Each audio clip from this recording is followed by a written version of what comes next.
Bless up, bless up, bless up. Happy Thursday to everybody. Happy Thursday. Damn, we made it. We made it through another week. I wanted to live stream this morning and yeah, I wanted to live stream this morning and share some things because I've been searching and searching for Miss Shahrazad Ali for her videos and her interviews. And I'm going to tell you something.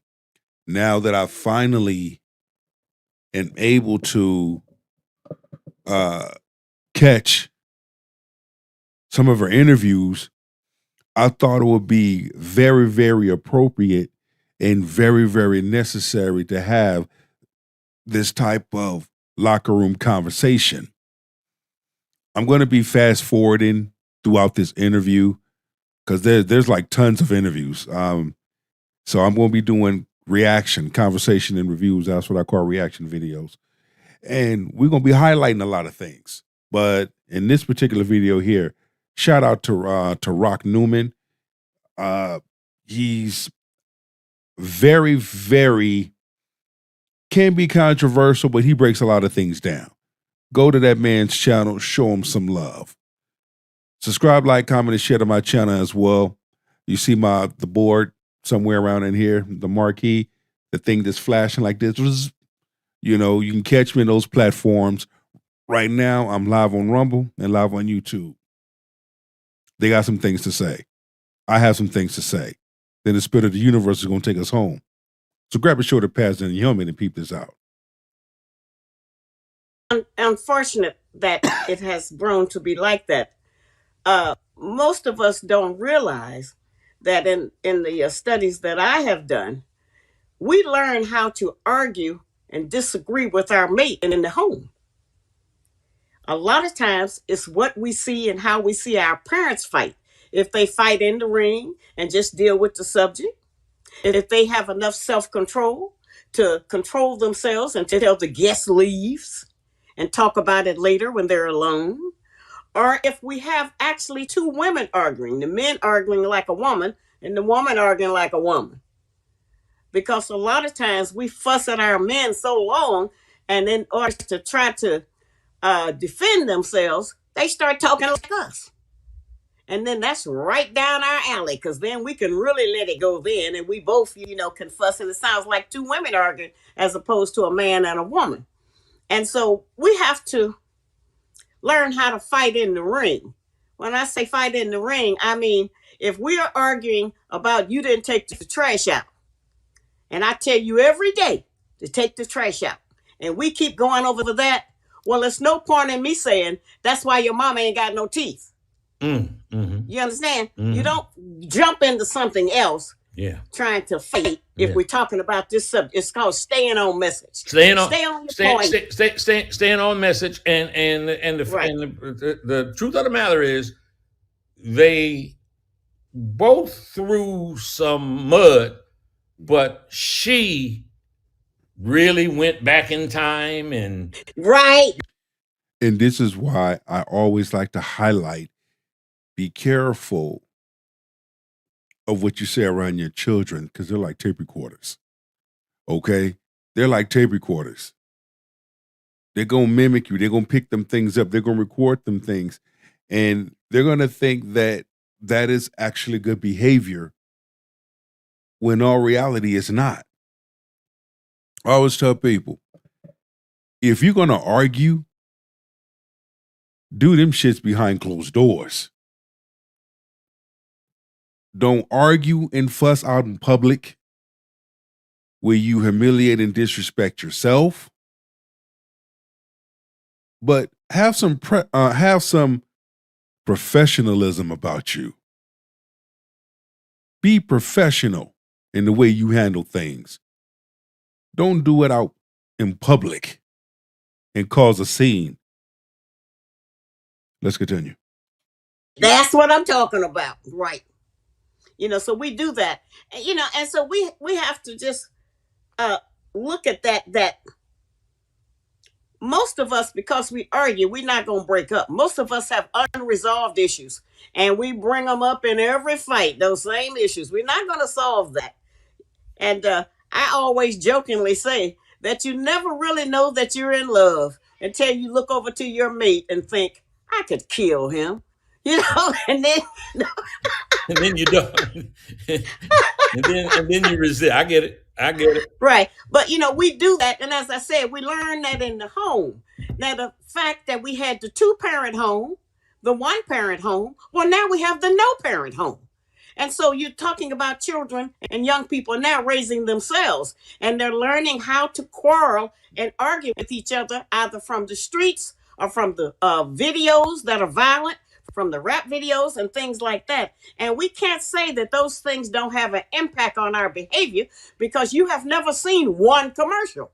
The commercials run all day. Repeat means everything. And after we start bullying that into our heads, allowing our children to listen, go to sleep with earphones in their ear and listening to a lot of nonsense around the clock, they'll fight you about their cell phones and different things, because, they have created, the manufacturers have made it addictive for us. And we have addictive personalities because we don't have no self. And, to bring light to that, a large number of individuals have welcomed the enemy, have welcomed the foolishness. I'm trying to find another way of putting it. A large number of individuals willingly open the doors to let evil and wickedness in, whatever that may be. And again, because you don't know thyself. Because if you knew thyself, the way you move would be different. The way you operate would be different. What you say and how you say what you say would be totally different. Let's continue. And that's another reason I want to add that we turn into another person in a movie. When we play a person and do a biopic, we actually turn into them, because we're an empty vessel. We can put anything in there. We can be anybody. We can be anything. You say we do that because we have no self. Yeah. Whew. That's deep. Well, I have a list of questions, but I'm going to ask you to expound on that. We have no self. Well, There's an example. Right now, due to this border crisis thing that they're talking about, and the immigrants invading the country and so forth, we got 195 nations of different people coming in here. These people, most of them, the majority of them, have not been enslaved.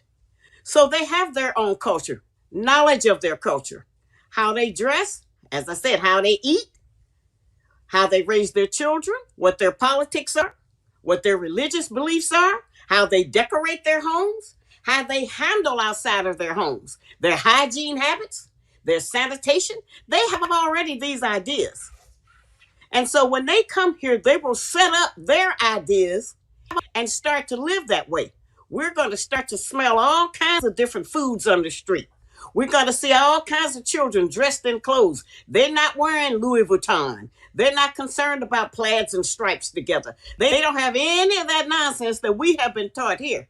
As a result of them erasing our history, essentially, we have adopted things from all over the place.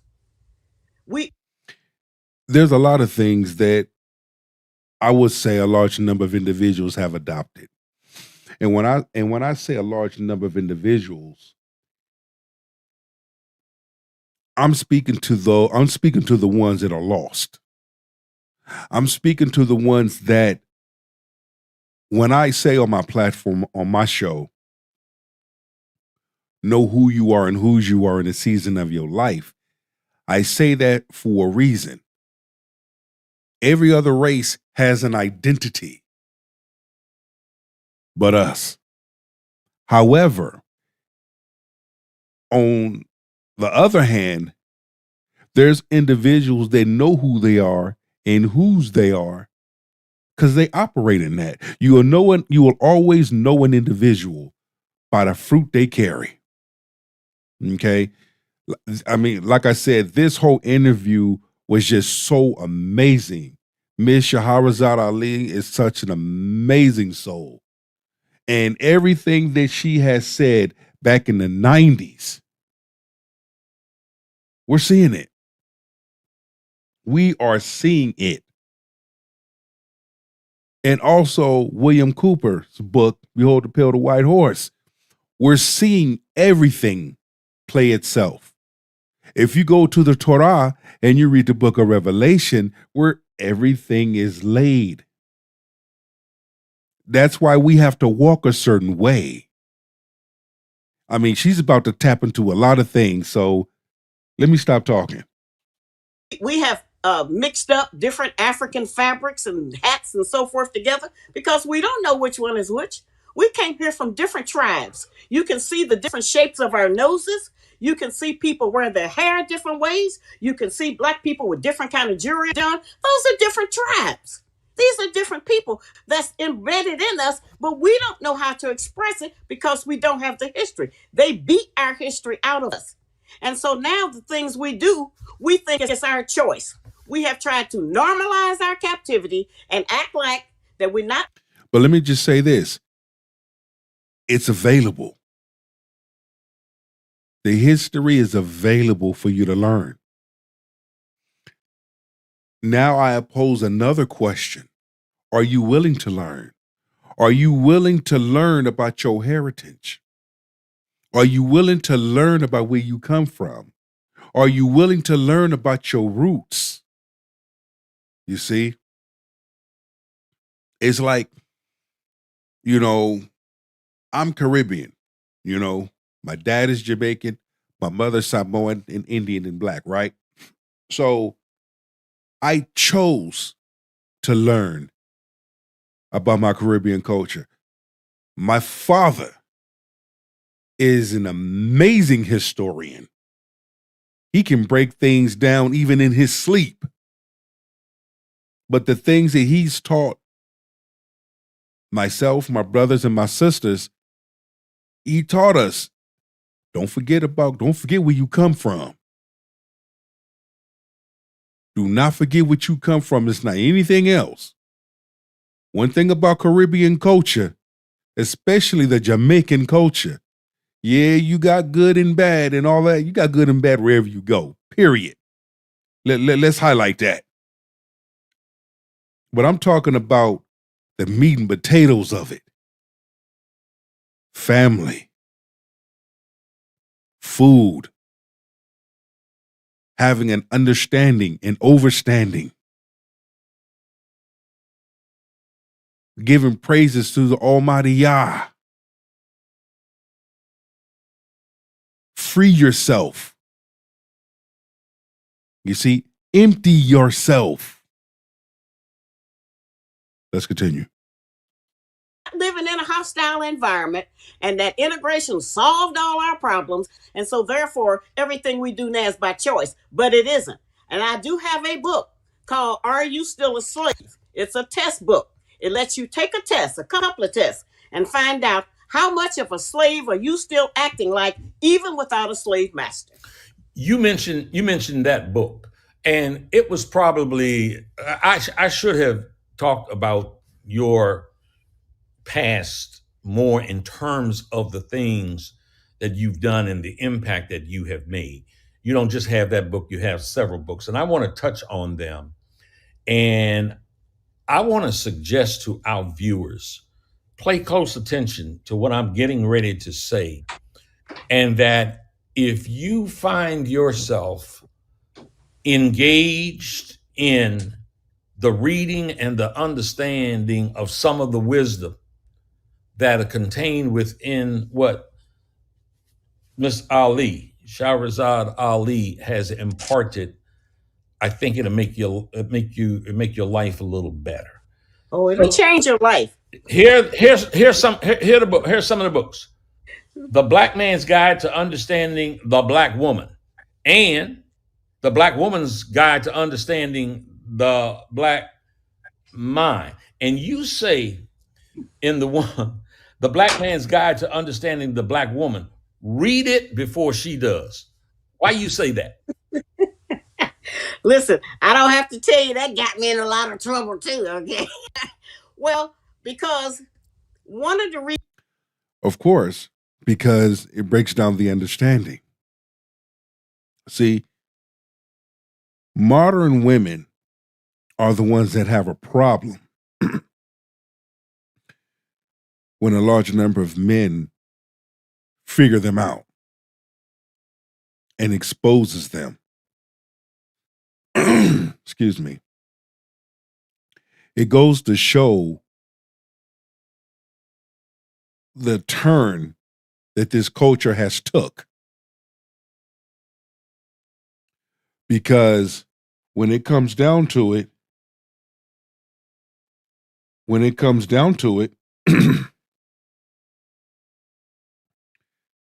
you, in order to learn how to deal with someone, you want to know them front, back, side to side, vice versa. If I want to date a woman, I want to know what type of woman to date and not to date. Just as you flip it, if a woman want to know how to date a man, what type of man should she date? What type of man should she stay away from? And all of these things. Because when you look at the behaviors, especially how Black men are being treated by Black women and how Black women are being treated by Black men, we can have an endless debate. But at the end of the day, what solutions in terms are we going to bring to the table? Rome wasn't built overnight, but they built Rome. Reasons I wrote the book is because you all have been so naive about our behavior and motivations and our expressions and the double meanings of some of the things we do. You all have just been in the blind for many, many years. And I wanted to level that playing field because we have studied you all intently. We know what to say to make you happy. We know what to say to make you insanely mad. We know more about you than you know about us. We not only know more about you, we've told everybody else about you. The Black woman is the only woman in America who goes out publicly and talks about her man.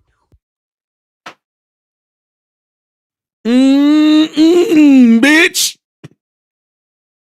She's right. She's totally right. When I look on TikTok, all these videos I'm seeing, black woman going in on black man. Why is it? And I've said it before, and I'm glad she said it. Why is it that black women are the only race of women that will sit up there and go ham in on a man on social media? You don't see other races of women doing that about their men. They have them type of conversations behind closed doors. Or if they do it, it's few. Let's continue. We don't know what the Chinese man do. We don't know what he does, how he act in the house, how he deal with it. We don't know that. We don't know what the Arabs do. It's a lot of people here. We don't know what those men do. The Latinos. So we don't know what they do. But everybody know what y'all do because we told them. Man. Black women snitching. Y'all going on social media snitching. Running your mouth. Don't know when to bridle your tongue. Everybody else know what goes on in your household because you tell it. Certain conversations you're supposed to have behind closed doors. Nah, y'all broadcast it for an audience, for likes. Do you agree with me or don't or disagree? I need someone to make me feel better and tell me what I need to hear. And tell me that I am right. I need attention. You see what I'm saying? You see it. So you can't deny it. You can't hide it. You can't even run from it. But let a man clap back. The whole world gonna come down on him. But you channel into every other race. They ain't doing that shit. Let's continue. So you are suggesting that a mate in the black community, a woman, that is culturally specific to the black community, that by and large, she is the only one that goes out and kicks the black man. Kinda, yeah. That's exactly what I'm saying. Mm-hmm. And it has made you more vulnerable to a lot of other criticism from other people, because the only way they know about you is through us, because you all not telling them. We tell them. And I wanted, as you asked about the book, I wanted to level that playing field and let you all know more of what's going on. Now, some of it has backfired. You know, the book did produce Kevin Samuels, you know, my boy, and he's my spiritual son, I call him. Hell yeah, it did. And shout out to Kevin Samuels. Some of my people from my management team, they say, how was it talking to Kevin Samuels? I mean, he came at me like a regular person. And he just said, one day, my channel, you know, my content came across his news feed, and, you know, he sent me a message and I sent him one back. We only had 2 conversations. That was it, you know, and it wasn't long.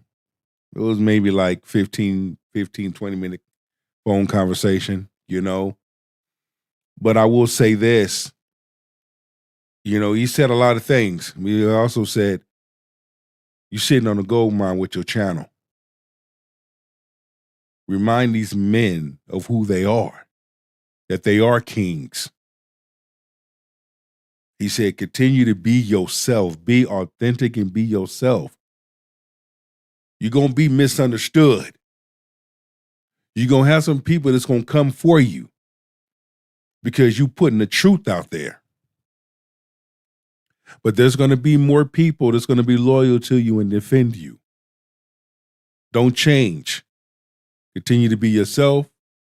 Continue to put out good content and get that word out there. You know, I want to see everybody win. I want to see every man win. I want to see every woman win, regardless of skin color. The question is, do you want to win? And, he came out and took it a step further. I tried to, what I consider was gently tell people about our situation and to stop us from controlling you all with not only insults, but with sex. There have been a lot of things we have been able to manipulate our men with just based on those things. Plus, we convince you to tell us your secrets. And then the first time we get mad, then we go and tell them. We'll tell the police. We'll tell your mama. We'll tell your children. We'll tell anybody. And so I'm trying to get us to stop practicing that, to pull that back. And if we speak a good word for our men, that if we defend you publicly, like they defend their men. If the white woman have a husband and he go out and he kill 10 people, when they go to court, she holding his arm and they go in there together and she sit there with him and then they go home and the children are there and they do everything. When you all tend to do different things, we not only abandon you, then we tell everything else bad that we know about you.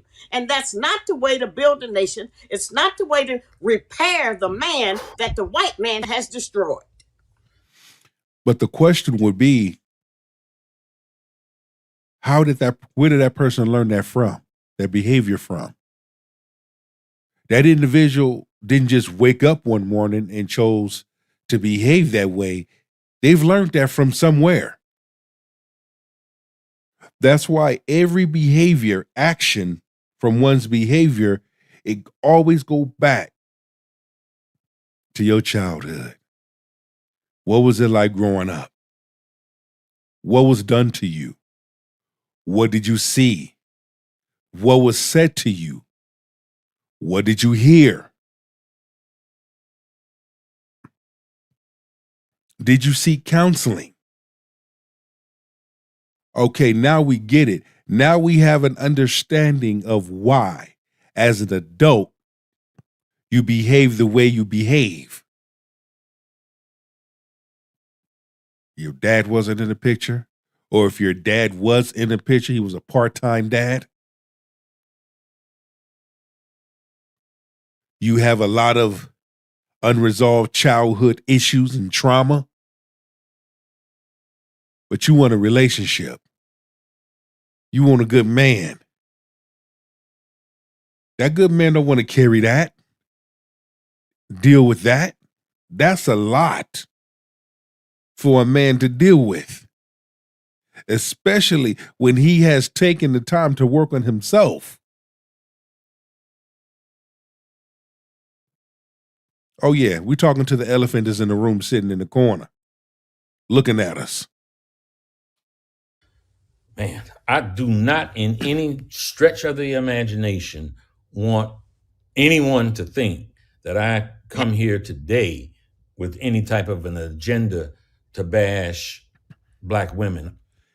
Again, and I agree, it's not about bashing. And see, when you have individuals that all of a sudden take what they want to hear, oh, you bashing Black women, you bashing our women. No, because if you really listen to what I'm saying and listen to the content, there ain't nothing about bashing. Oh, I get it.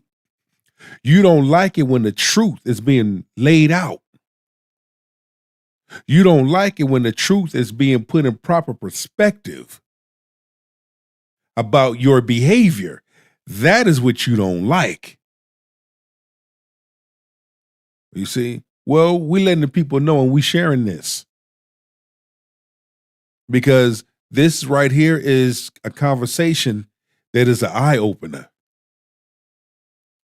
We come for. Oh no. We come for. I'm a Black woman. I got Black granddaughters. I got Black children, Black girls and children. Yeah. So I'm not trying to bash you. No. But we can't have a better man till we have a better woman. Okay. And To that end, I had a question that dovetails to some of what you were talking about there. And the quote was from you: women overvalue themselves because they control sex. Yeah. Can you expound on that? Well, we have a new type of young woman today. And that type of young woman believes that she does not have to have any other qualifications to mate with a man other than bring sex. True. And we see that. We see that and I have to specify. Okay, let me specify. That means divide, separate, set apart. When you have modern women that go on these podcast shows and they say the things that they say, it's like, that's your only weapon, that's your only value, is what's between your legs. There's more. There has to be more. Nice brains, goals, etc., etc. But this is what they are promoting. And in exchange for funds. So in retrospect, in order to get the buns, you got to have funds. We already know what that is promoting. But this is what modern women say when they go on these podcasts or they make these TikTok videos and they're saying what they're saying. And they have some kind of ridiculous idea that a man is supposed to house, feed, and clothe them and their children, buy them anything they want, like give them money and pay their bills, as they say, and do everything for them. And all they're going to bring to the table is their vagina. And they actually believe that, like literally.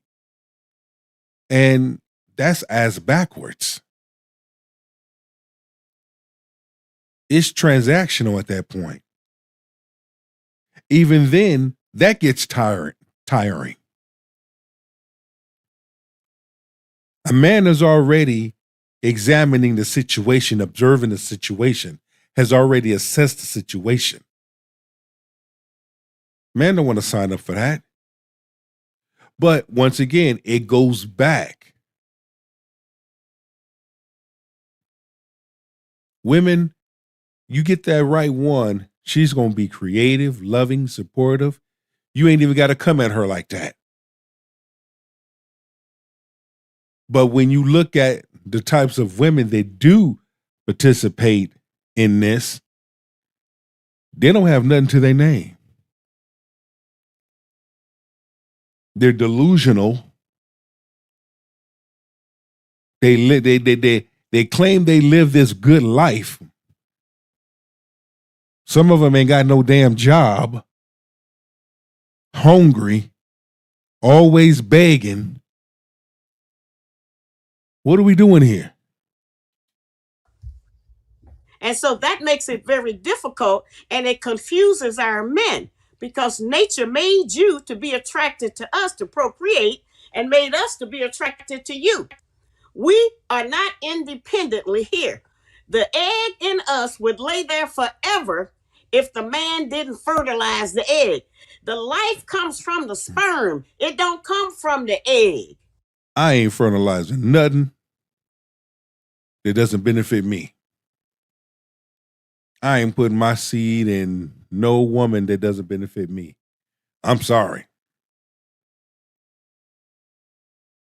When you sit back and you listen to the words that come out of some of these women's mouth, that's why men paying attention, men are waking up. Men watch the internet. Men are watching, men are listening. You think men aren't on TikTok and Instagram? Yeah, they are. Especially when men get together and start having conversations amongst each other. And this is what we're seeing more of. That's why you have modern women crashing out. How come men don't approach us? How come men don't buy us drinks? How come men don't do this? Bring back the men that beg. Bring back the simp men. In parentheses is what they really saying. Bringing back the men that would do anything for us, put us on a high pedestal, and don't say nothing, just do it. This new age of men, we can't handle it. We can't handle a man that sets boundaries. We can't handle a man that sets his limitation. We can't handle a masculine man that when he walks in the room, he shuts things down.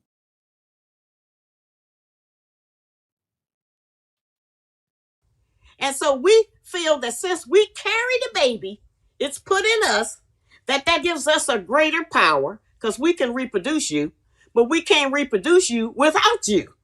So it's lopsided on that end too. But we have used sex because that's what we were taught in our ancestral slave history. That was our only value. That was the only thing we had to negotiate with. And we have come full circle that we have produced a generation of young women who believe that their only value is sex. So we have put your total focus and mind just on sex because that gives us a captive audience for whatever that period of time is, where you are focused just on us and not on the other life issues that you need in order to survive and protect your family and build wealth for yourself. Okay, let's stay there. Let's stay there for a moment because, I've intentionally tried to prepare for this and, get your thoughts, understand your statements. And one of them was that you made a comment about the value of having face-to-face sex as opposed to what I think you characterize as some other deviant alternatives. And I'm going to tell you something. That captured my attention because I have some folks that are distant family members. And it is females that I'm talking about. Mm-hmm. And I see some of the stuff that they say publicly via Instagram, Facebook, Twitter, whatever. Oh, yeah. Whatever it is. And their willingness to share publicly what seems to me would be stuff, and I ain't nobody's Pollyanna, but seems to be just vulgar, rash. And their willingness to talk about it publicly. That's all they talk about. So you mentioned face-to-face sex versus the alternatives, and I'd like for you to say more about that here. Let me just say this. I like his delivery in his question asking. It's like he's being very careful of how he asks certain questions. Have y'all picked up on that? Which is good. There's nothing wrong with that. But I just wanted to highlight that I like how he comes at each and every question. Well, I knew that there was something going on. See, each generation has their own trends of how they do, how they dress, how they have sex. Whatever the trend is for that particular generation, that's what they express and that's what they put out front and talk about. So I started talking to the young women and I said, what is this about that when you all are being intimate, you want to be choked, you want men to spit in your mouth, and you all knocking the women's back out and getting yourself injured and all kind of things. I said, what is that? I said, that sounds to me like hostility. We used to call that making love. You all not making no love. You making hate. I say, what is that about? And one of the young women A college student said to me, well, yeah, I like to be choked sometimes. Now, this is a huge... I mean, I like to pick a woman up from time to time, and hey, yeah, there's a lot of things I like to do, but I would only do those things to the person that I am with. Can't do them with everybody. See, there lies the difference.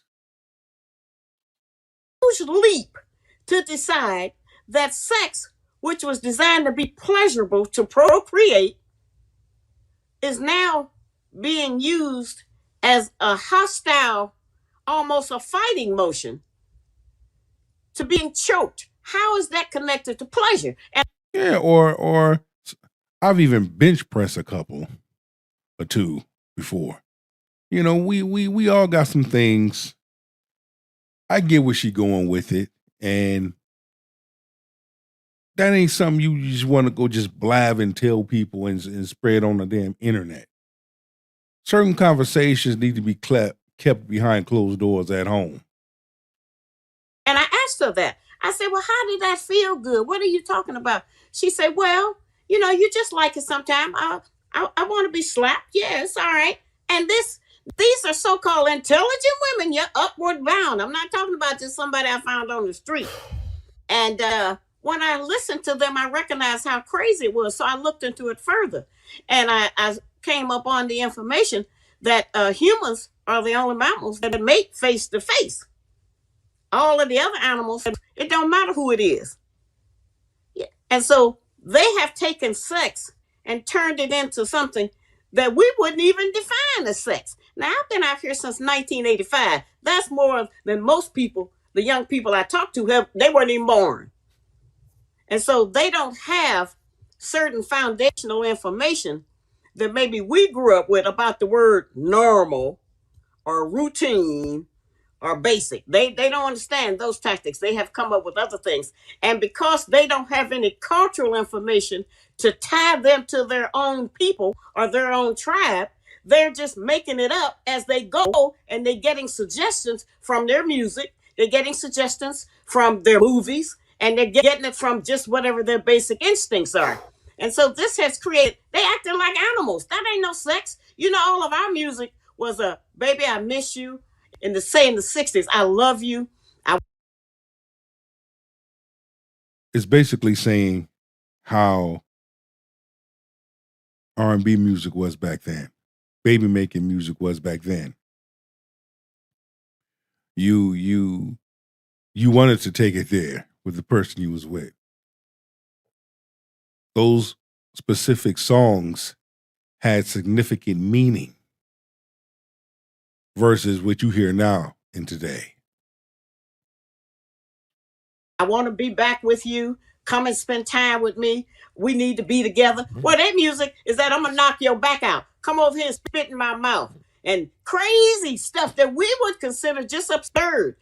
And how does that get connected to sex? It may be something to do, but I don't think it is sexual. I think they got some other ideas that maybe haven't even been revealed yet. And so I'm sorry that that's like that, because it has robbed them of some understanding of things. But when you reject certain truths, you have nothing left but lust. Hey, that's troubling. That's troubling. Let me ask you, one of your books, How to Tell If Your Man Is Gay or Bi. Don't answer yet. Because what I want to say is give an opportunity for you to tell very light-skinned women and more desirable to them, it seems, the white women. Now,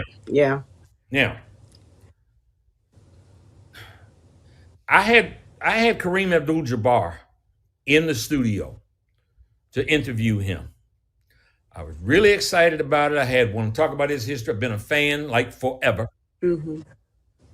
But one of the things I wanted to ask him was what he thought. He tends to be a cerebral guy.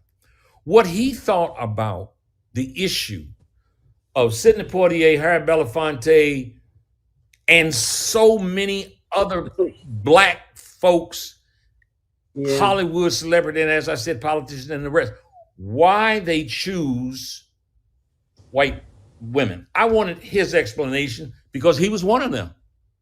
He was one of them. And so I want to ask you what your thoughts are.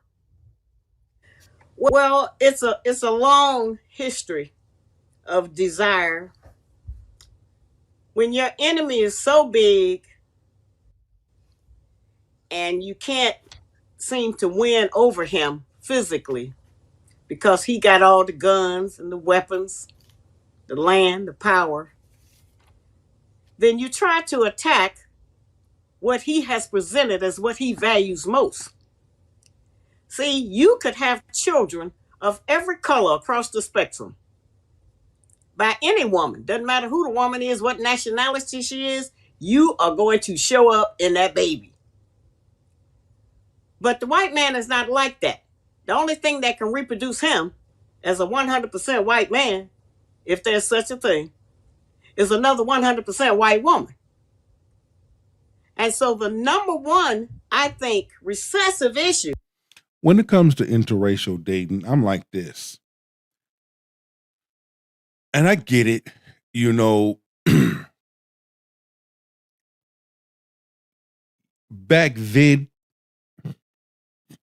even back then, you had interracial dating. Now, in this generation, it's full blown out there. You know, when it comes to that, love who you love and whoever loves you back. Whether it be a white woman, black woman, Hispanic or Asian, Caribbean, Islander, whoever loves you and you love, that's your choice. Where it becomes an issue is when you date someone outside your race and you bash and disrespect and you use the word hate when it comes to your own race. That is a problem. That our men have had is that if they get a white woman, that they first of all getting back at the white man because they taking his woman and doing to her the things that they did to his woman. And that if a black man is successful and he walks in a room where there are other big successful white people, and if he's in there with a sister, he'll just be recognized as the black people have showed up. But if he show up with a white woman, she's his introduction. She can get him in because she's going to get recognition. Don't matter what he's done, she's going to get the recognition first. And so that brings him in. That's the number two reason. The number three reason is that the white woman has not been through the kind of trauma that we have been through as black women. So she ain't as mad as we are. She's not as disappointed as we are. And she mad at the white man too. However,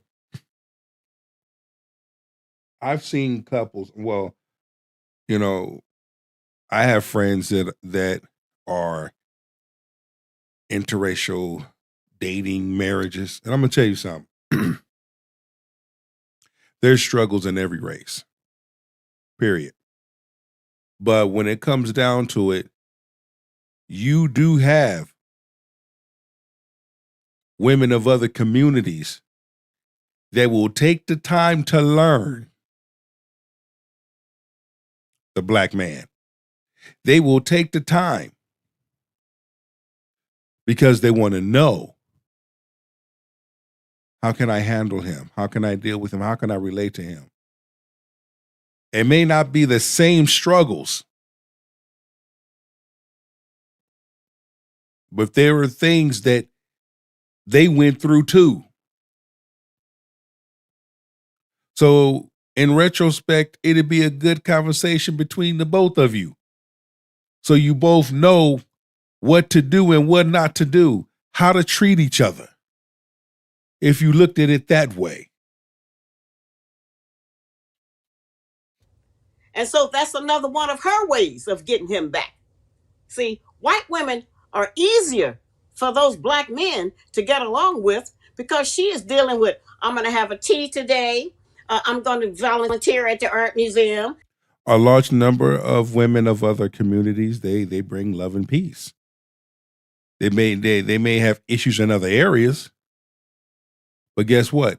They can adjust. They don't mind adjusting to that black man's program. I can just see it in the comments right now. But am I lying? I'm telling you the truth. Because if a woman likes you, doesn't matter about her skin color. If a woman likes you, she's going to adjust to your program because she wants to keep you close. Think about it. And all of that, where we sitting up talking about how we going to pay the gas bill. You know, where was you at last night? I'm tired of taking the bus. You ain't being a father to your children. You know, we got a litany, a long list of excuses and assaults. And a lot of times these things are true. But because of how we present them, we don't get the outcome that we would like to have and the cooperation we would like to have, which don't have nothing to do with money, incidentally. And certainly we need money. But the things that we need to repair ourselves is not financial in regard to the man-woman relationship. But we want something that we think gives us a little bit. As I said, our men want something, and they don't care what it costs because them white women don't necessarily like the rest of the black people, but they like the black man that's got money. And the moment that they break up, they show you who they really are. Of course. And you know what? A large number of black women do the same thing. Lose your job. Get hurt on your job. And you got to be benched for a while. Let's see what type of black woman you got. Get hurt on the job and you get benched for a while. See what type of white woman you have. Get hurt on the job and you got to get benched for a while. You see what type of Hispanic woman you have. Get hurt on the job and you got to be benched for a while. You see what type of Asian woman you have. That's all I'm saying. Get hurt on the job and you have to sit down for a while. You will see what type of person you have. Whether that person is going to support you and stay with you or disconnect herself from you and leave. And the other bad thing about that for us is that they take their resources to the white community because she's going to make sure that her people are taken care of. And our men don't as much make sure that we're taken care of because when a man gets married, he gets pulled to his wife's side just automatically almost. That's just how that is, you know. And the wife has more say-so. She has more authority and she has more pull because she's sleeping with him. That's big. That is big. I'm jumping around because I know I got a whole bunch of questions I can't get to. So I'm gonna hit you with this one. You advocated that boys need to play with dolls. Yes. And this right here was something I had to play it back again in order to have a full understanding, but I get it. I didn't get it at first, but it took me a second time, but then I got it. I understood it. So I'm going to let it play all the way, okay? So that you, the viewers, can have an understanding. And if you're chiming in, please put a number 1 in the chat, like the video. If you haven't already, please subscribe to the channel. Subscribe, like, and comment. Check this out. And you certainly have a thread that runs through much of what you say, where you advocate for black men being strong and for black women to support the strength of the black man. And you say boys need to be taught. But I will say this, modern women don't know how to support the masculine black man. They don't. Because they're too busy being modern, feminist, and masculine their damn self. So when a woman walks into the room and she says, I'm the alpha female, and blah, blah, blah, you already know what type of time that is. There's only one alpha in the household, and that's the man. Period. That's it. That's all. There ain't nothing else after that. To play with dolls. Please explain. Well, I think that we all slept at. You know, we have spent generations talking about we need to develop better mothers and teach motherhood. But it should be obvious to us by now that we also need to teach fatherhood.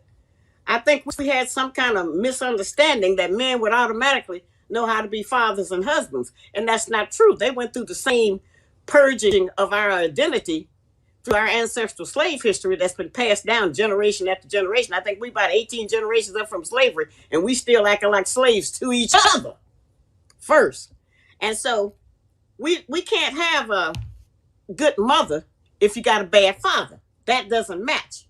And so a lot of times we've noticed over the years that if a woman meet a man, and I've been teaching this since 1992, and she bring that man home and say, listen, I'm going to run to the grocery store, and she might go out shopping and stay 2 or 3 hours and leave her little children there with a man she just met yesterday. She don't know nothing about him. Don't even know if that's his real name. And then he do something to the children. He beat them. I'm not even talking about just sexual abuse. I mean, he beat them. He hit them with his fist, knock them down. And I also noticed that if a man's playing a video game and the little children intervene, a lot of men have killed those children, kicked them, stomped them in the stomach, knocked them out with their fists, hit them in the chest, and did a lot of things. And they don't have any self-control with dealing with children. And I figured out it's because they're not familiar with babies and little children. So while we buying the little girls dolls, because we figure they're going to grow up and be a mother, we need to get our men dolls. Because they Y'all remember home ec? Like back in high school, junior high, they had home ec. And these were some of the things that went on in home ec to teach you, you know, like proper parenthood, how to cook, you know, giving you those tools. I mean, there's a lot of shit they took out of the damn schools. You'd be like, damn. It meant so much that was very, very beneficial to, you know, the boys and the girls. You know what I'm saying? It was so much so many people benefited from it, and it taught you how to deal with the real life, because you're going to be living in it once you graduate. And if you don't know what to do or you behind, it's going to be a cold world for you. Going to grow up and be a father. And they need to know how to hold a baby, how to deal with the child if it's crying. That's another time that our men have a tendency to beat the child, to thinking that that's going to make them stop crying, hit them with their fist. It's ridiculous. And so we need men who are familiar also. So when they get to playing house, let him play the daddy and let her play the mama, and let him change the baby diaper, let him pat the baby on the back and do all the things that you would do with a little child. That is so true. So true. I'm glad I learned them things. The things you learn, I mean, how to cook, how to pay bills, know the value of $1, know how to make $1 out of 15 cents, know how to be a problem solver and come with solutions. I mean, my dad did all of that. And he had my brothers and sisters. One person messed up, everybody got their ass whooped. But it was the things that my dad taught us. I had more fun living with my dad than my mother. Shoot, let me keep it a million with you. Because the things that my dad taught us, it was like, be a man first. You are God. You are important. You are made in this image. the Most High, the Creator. Don't settle for less. Don't be no fool to the people and the things of this world. But be true to yourself. Know when to empty yourself. Know when you need to reinvent yourself. Know the way of life. Know how to operate and move in the way of life. And when you know those principles, you're going to succeed in all that you do. Be true to yourself. Know thyself.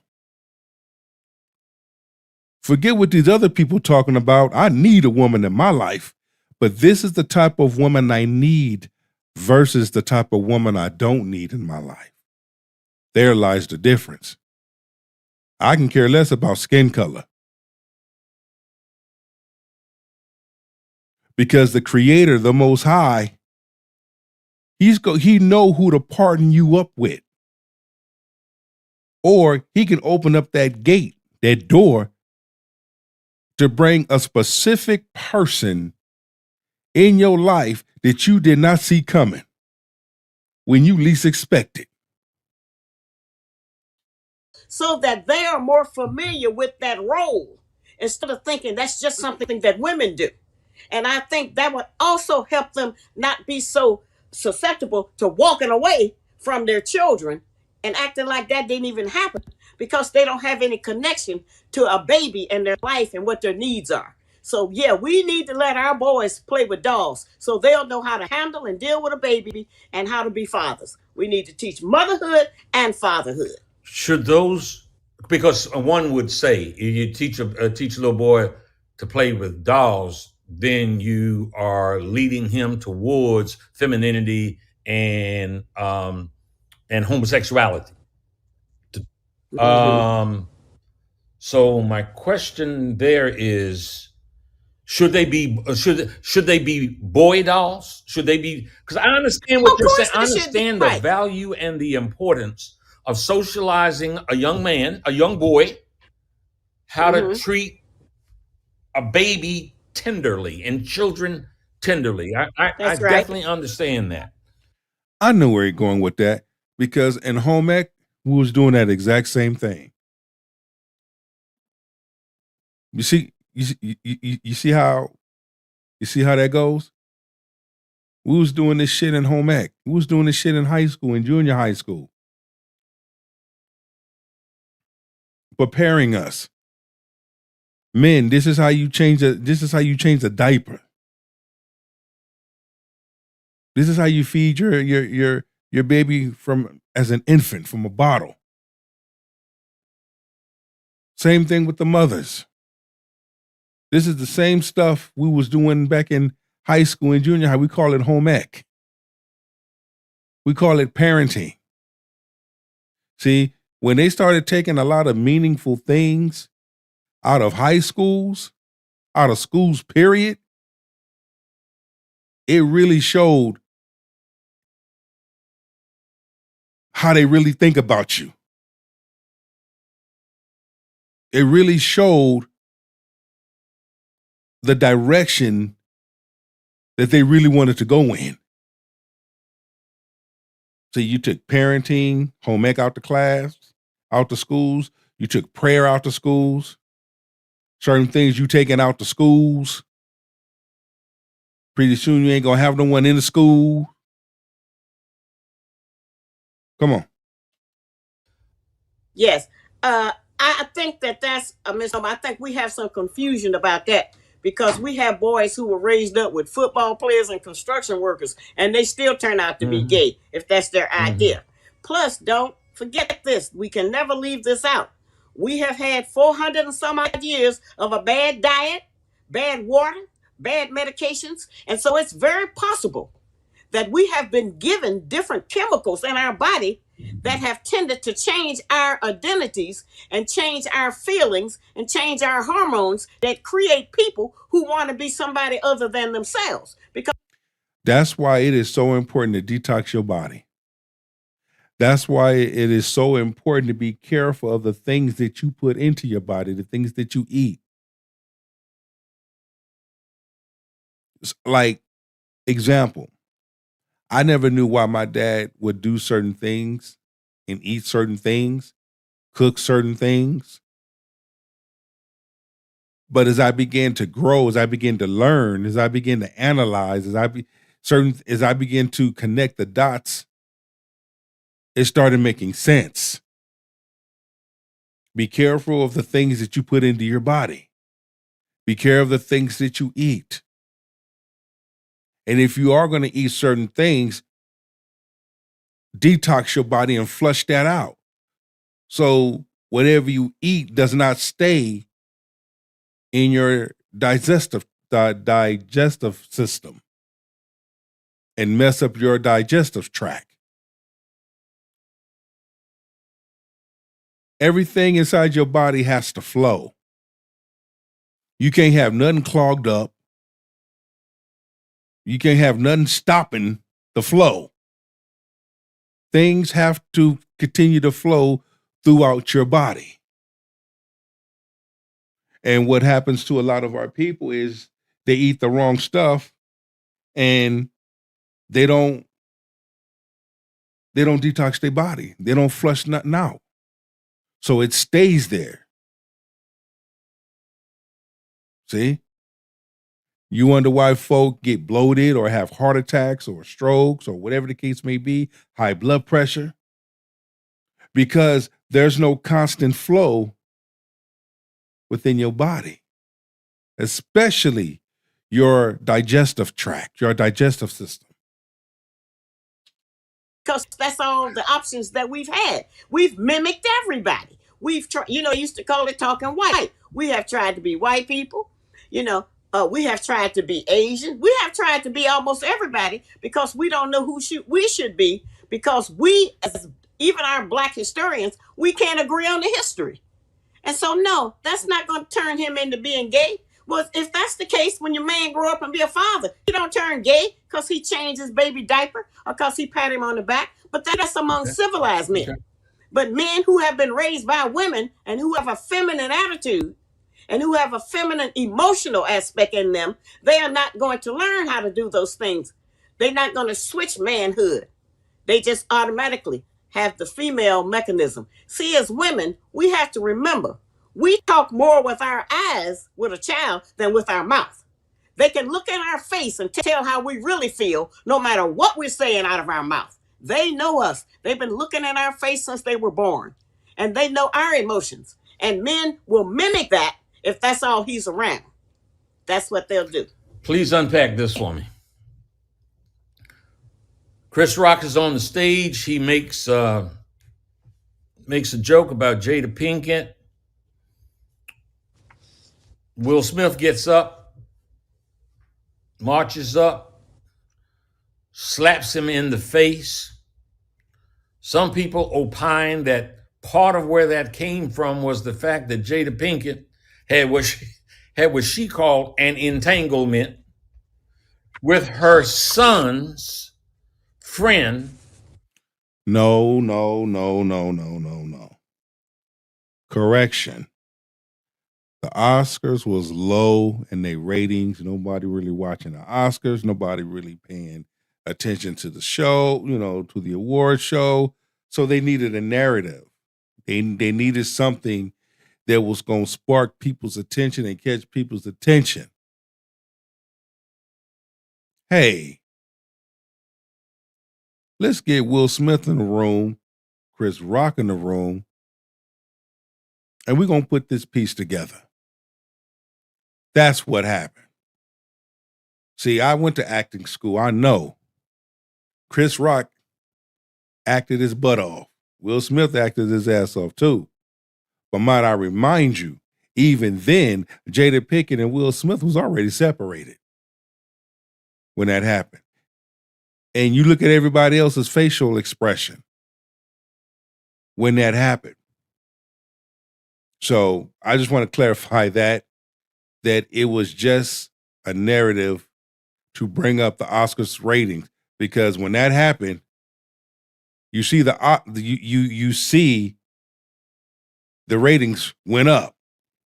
But that's the whole thing of the other side. And when you sell your soul,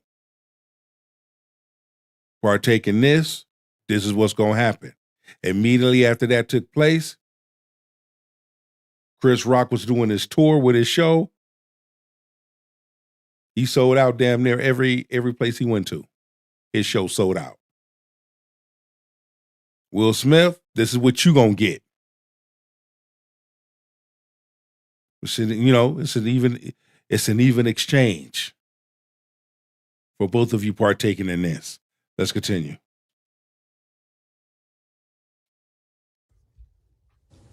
Who was about the same age. Yeah. The floor is yours.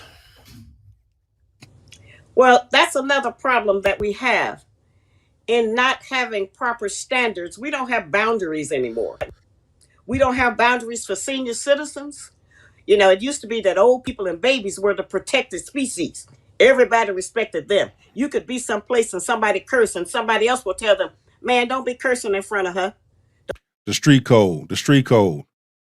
You don't mess with the babies. You don't mess with our elders. You don't mess with the handicapped.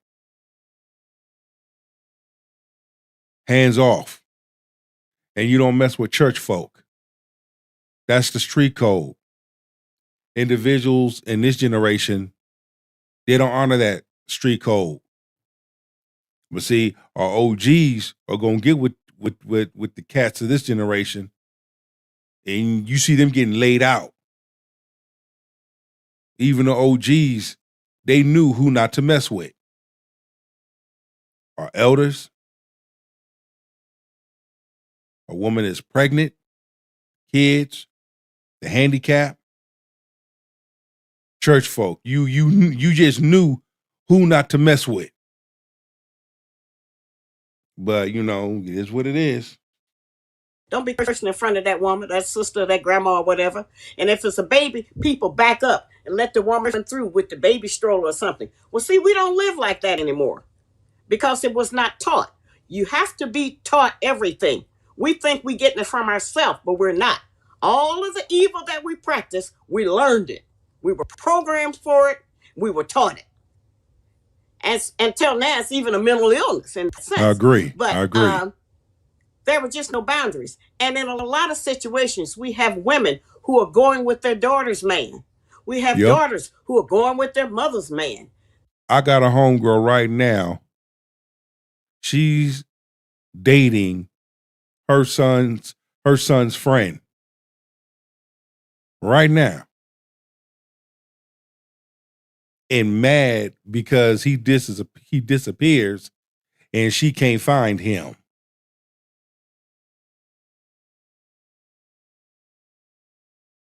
He messed up her credit.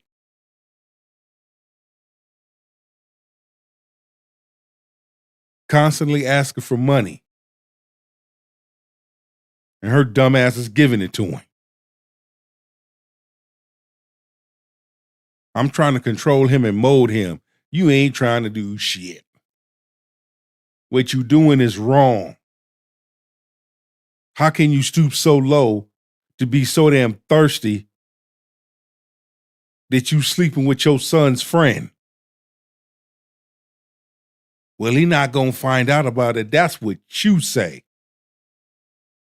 But when your son finds out what has been happening,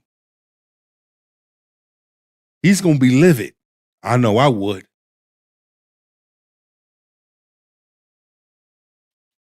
This is the kind of ignorance that we are practicing. And when I say ignorance, I don't mean dumb. I mean to ignore the truth. That in every civilization, you have to have certain standards to maintain civilization. It's not willy-nilly. You can't do everything. There is no freedom without responsibility.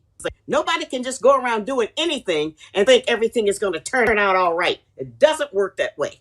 Got to have guard posts, got to have some barriers. You got to have some rules.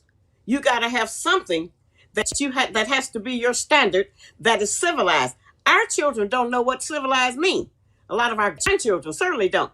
And I've looked at that. You remember when our people started getting mixed up about what respect was?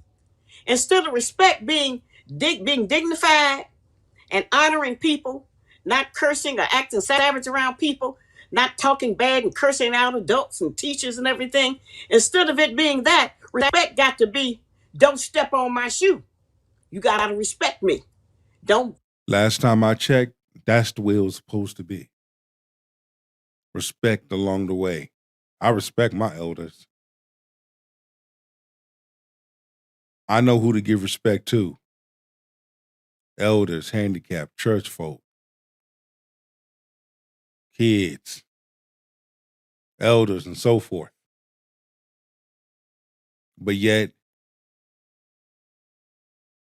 it sucks in this generation when it comes to dating. It really does.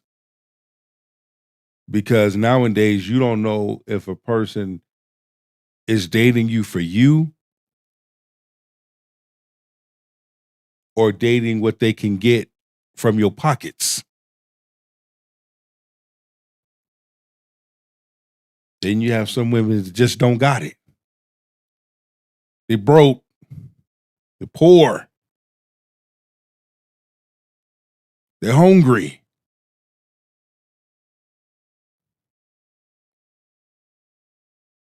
Lean on my car. Respect my car. And respect turned into being something that was physical instead of something that you actually practice to keep a certain standard of behavior, maintain, and to keep civilization. The purpose of education is to civilize people. And the fact that the public school education has been going down the drain for the past 30 years, and that's when they took home economics out of the school and they took shop out for the boys. When they took those things out, then we don't have any standard to. Man, how many of y'all miss shop class? I miss shop class. Learning how to use that saw, that sandpaper, that wood, that shellac. Man, I miss shop class. Because it taught you how to build things.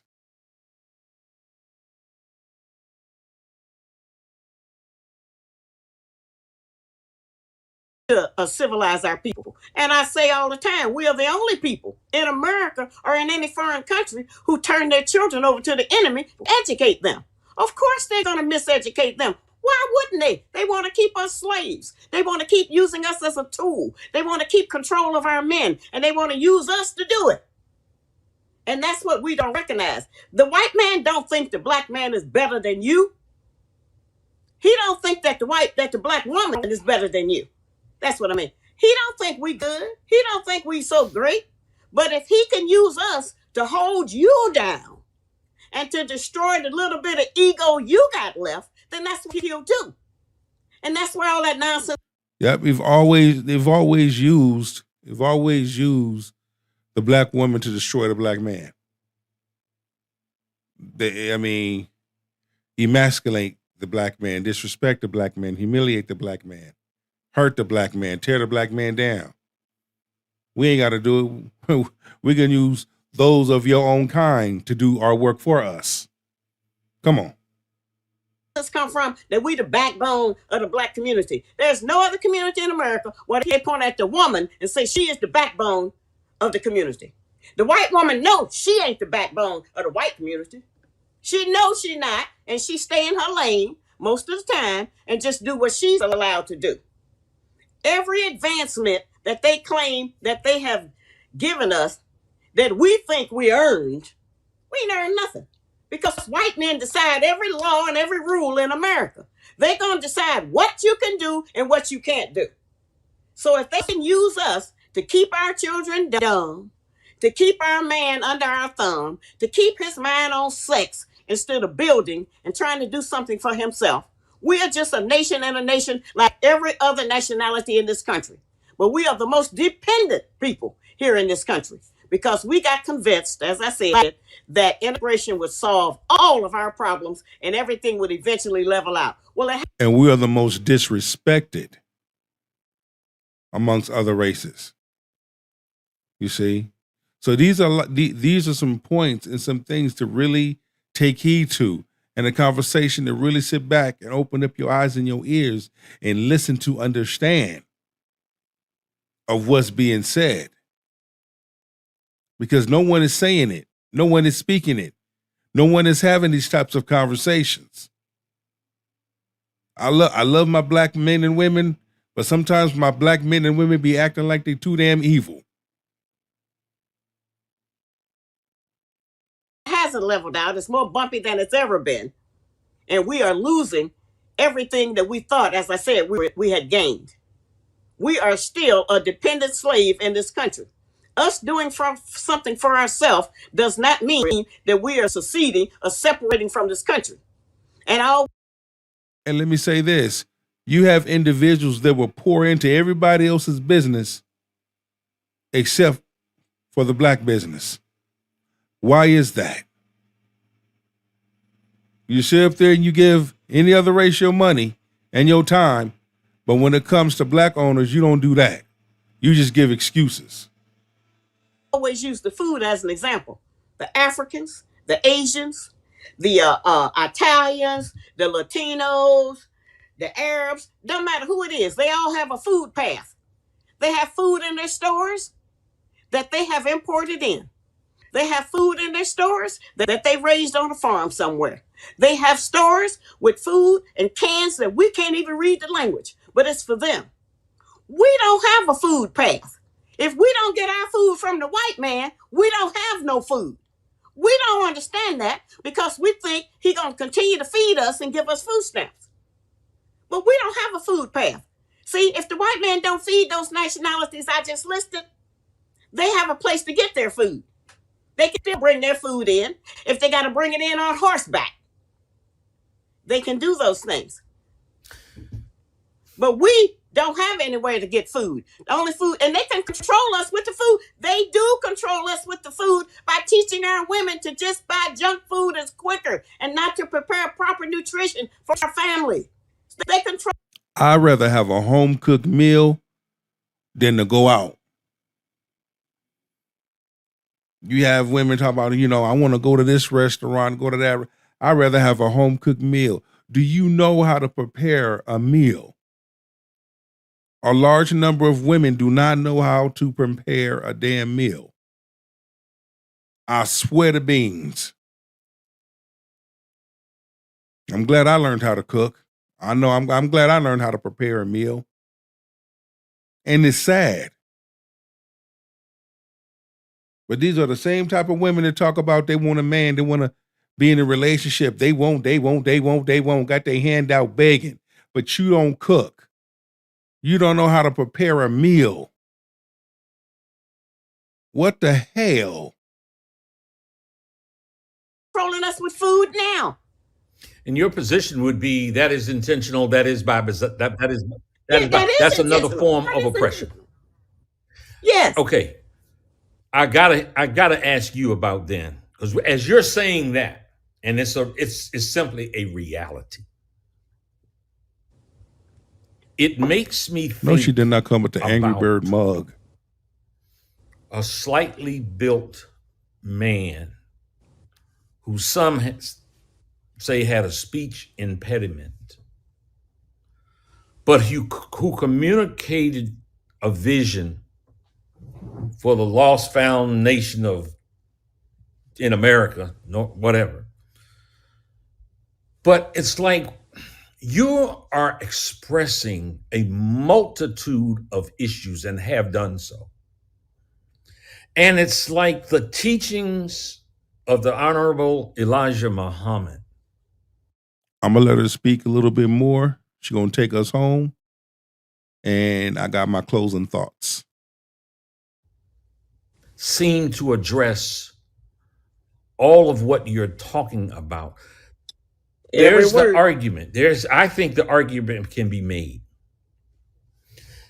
that aside from the onslaught of racist propaganda and character assassination, that Elijah Muhammad can be viewed as the if not the one of the most important Black people that have ever walked the grounds of the United States. That's true. And if we had been able to have the strength to continue on with the programs that he had for us and designed for us, which was actually first to clean up ourselves, to get our dignity back and do something for ourselves, respect our women, be parents to our children, and be able to feed ourselves. It's a very basic need. If we had stuck with that instead of ego growing, we would have been in a better condition today. He gave us a demonstration of what having your own strip malls, of what having your own farms, your cannery factories, your airlines, your schools, all kinds of things. He showed us this how you do it. You can do it. It's not impossible. Everybody else is doing it. So you can have some control over your destiny. And if we had stayed with that, then we certainly would be in a better position today, where it's almost like we have regressed. But I also want to address this. It comes down to can do's and won't do's. If you can't do something, you can learn to do it. Won't do's meaning you know what is right, but you making a choice, an executive decision of not to do something. You see me? So with that, yes, you can have certain things. You can be whoever, but if you don't have the right support system, I have my own clothing line. If you look in the box, the thing that's going across Truck Nation Athletics, go to the website, check it out. When it comes to supporting Black-owned businesses, you have some Black men and women that choose not to. And then you have some that do. Those that choose not to, they will go support every other business. Everyone else. Put money in their pockets. But you don't want to support a Black-owned business and put money in their pockets. But yet, when it comes to Black business owners, you got your hand out for something free. Free 99 cents. You want something for free. And when a person tells you no, you have to pay like everybody else, you get butthurt. Help me say it ain't so. Are you familiar with the intense rivalry between Black men and women today on social media platforms? Yeah.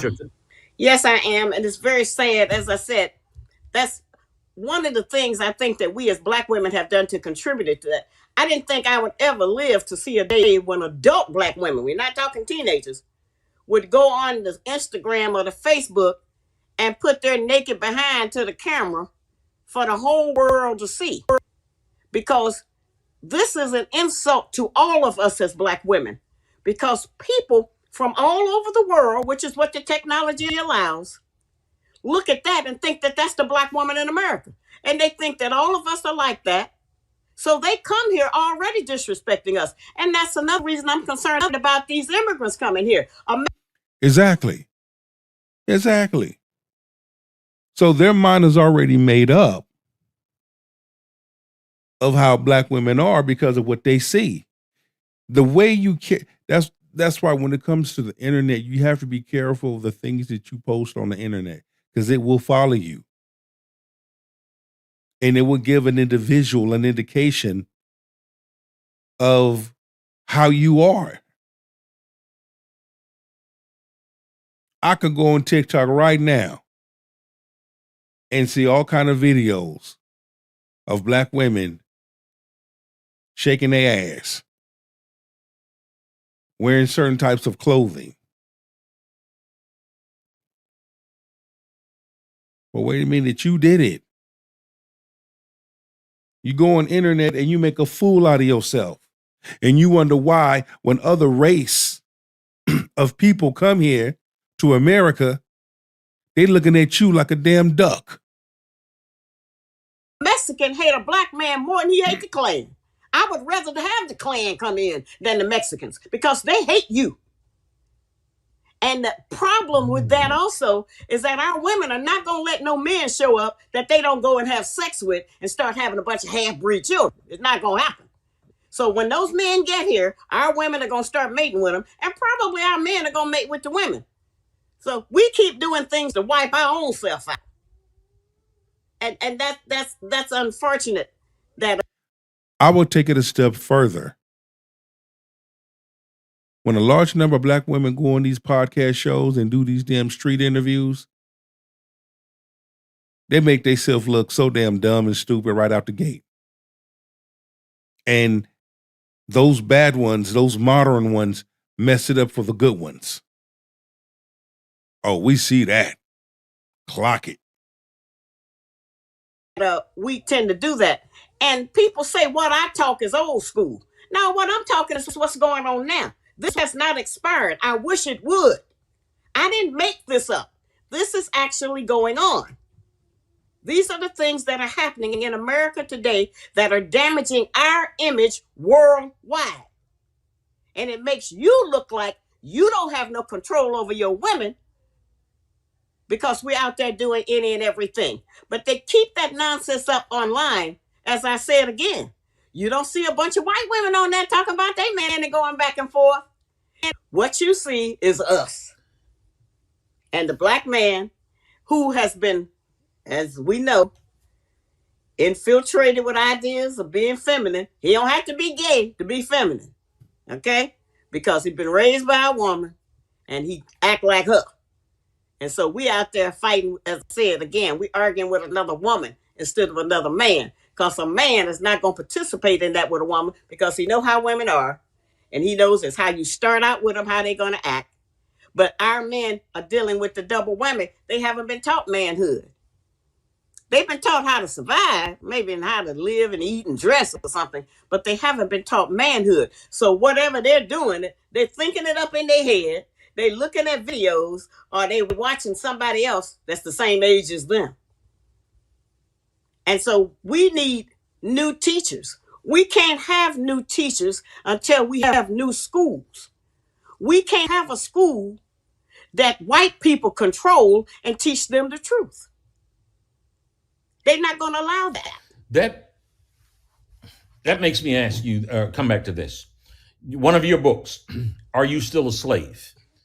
Your byline there says, recovering from post-traumatic stress, recovering from post-traumatic stress, the post-traumatic stress of slavery. Can you...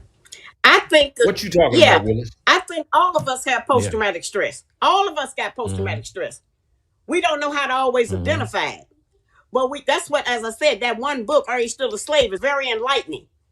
Now, of course, the Black Man's Guide to Understanding the Black Woman, every black man need a copy of that and pass it on to his son so that he can have a heads up before he gets out here and try to mate. We don't know how to mate. Where would we learn it from? We don't know how to parent. Where would we learn it from? If we didn't come up with older people who pass down information that our people will listen to. But our people, our children have been taught to disregard what we say. They taught them that on television when they start letting the children talk back to their parents and curse their parents out and make demands of their parents. That was taught. And we're going to leave it at there. Let me know what y'all think in the comments. Thank you for this live stream. I had to get this off. Trust me, I got many more coming. It's your boy, Big Truck. Stay tuned for the next show. I'm gone. One.